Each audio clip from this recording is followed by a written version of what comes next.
Hey guys, welcome back to the Chelsweets kitchen. You've been asking me about my carrot cake recipe for quite a while now, and I had a recipe that I used to use. I found it in 2014 and I really liked it, but it used coconuts and crushed pineapple and walnuts, and they were all things that I didn't always have on hand, and it felt like such a struggle to get everything ready to go to make the batter. So I've been developing this recipe for a while, and I've finally gotten it to a point where I'm really happy with the way it turns out, and it doesn't use all of those extra ingredients. So it's a little bit easier to make, and I bet that most of these ingredients you already have in your pantry. So one thing I will say is that this recipe uses a ton of carrots, and I'm talking about a pound. So it's an entire bag of carrots. I think you can find the pound bag at most grocery stores.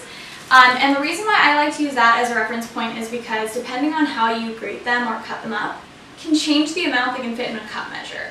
So by saying like 2 cups of carrots, it's not always as consistent as actually saying use 1 pound of carrots and grate them. So that's why I phrase it that way in my recipe. But it definitely takes a bit of time, so if you have friends or you have kids, have them come over, pour them a glass of wine, and have them help you peel and grate some carrots, because it takes a bit of time. My arm today is like...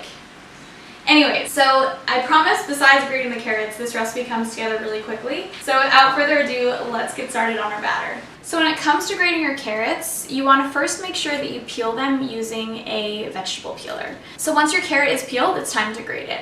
I am super neurotic and I strangely use a microplane. I just like the texture of the cake better when the carrots are shredded really finely, and if you wanted to, you could totally use food processor, which is infinitely easier. I don't have the attachment to shred them, so I get to just have a lot of fun doing this by hand.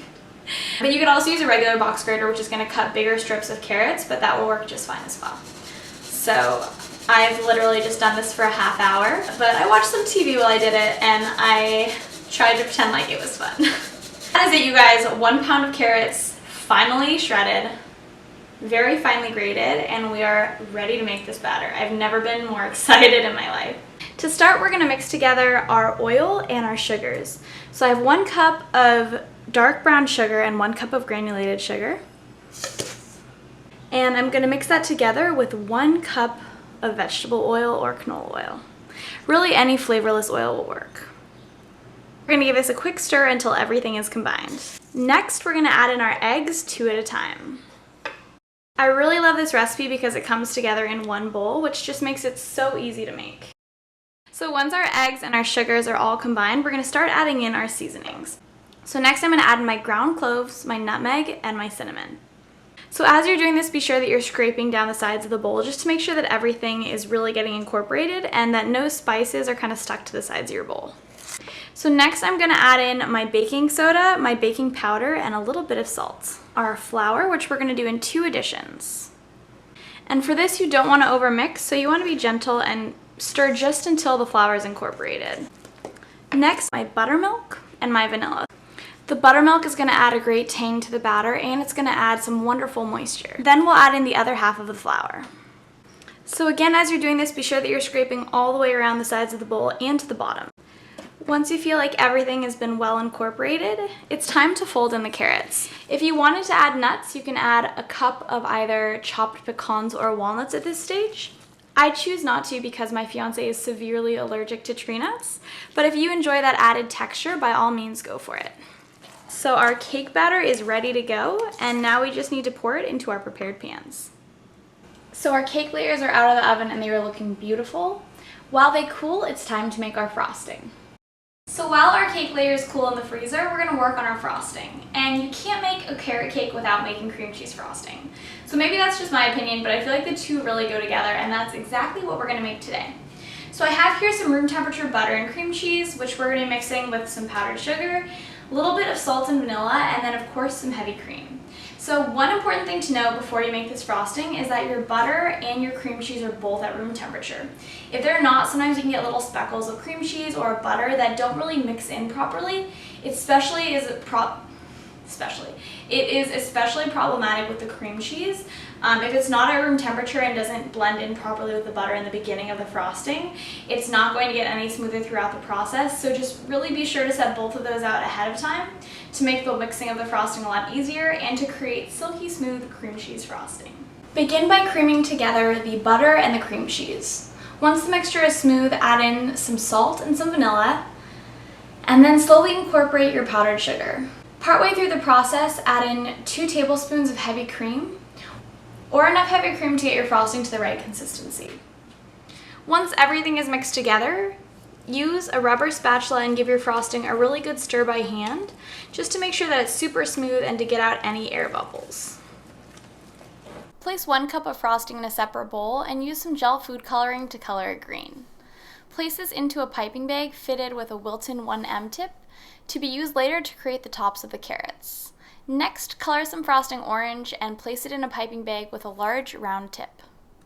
To assemble our cake, start by spreading a dab of frosting on a greaseproof cake board. This will help keep your cake layers in place as you assemble them. Spread an even layer of cream cheese frosting across your carrot cake layer and repeat with the remaining cake layers. I've used 1 batch of my moist carrot cake recipe to make 4 7-inch cake layers. Use a bench scraper to make sure that your layers are nicely aligned, and then cover the cake in a crumb coat. Be sure to make this crumb coat a bit thicker than normal since part of it is going to peek through on this cake design.